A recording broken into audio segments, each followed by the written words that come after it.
नमस्कार जी, पंजाब इंजीनियरिंग इंदौर में आपका स्वागत है। ये अपना 10 HP राइस मिल मशीन है। इसमें आप धान से चावल बना सकते हैं, गेहूं भी क्लीन कर सकते हैं। यहाँ से इसमें मटेरियल जाएगा और यहाँ से आपका चावल निकलेगा। तो जो भी उसका छिलका वगैरह होगा वो सारा यहाँ से निकल जाएगा।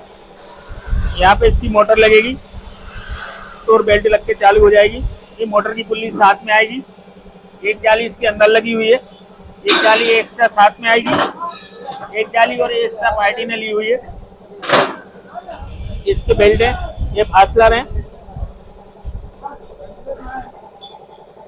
और इस मशीन को लेने के लिए आप दिए गए नंबरों पर संपर्क कर सकते हैं। संपर्क करोगे तो मशीन ट्रांसपोर्ट के माध्यम से आपके घर भिजवा दी जाएगी।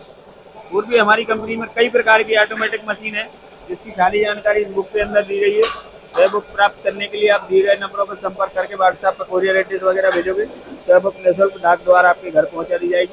बहुत बहुत धन्यवाद।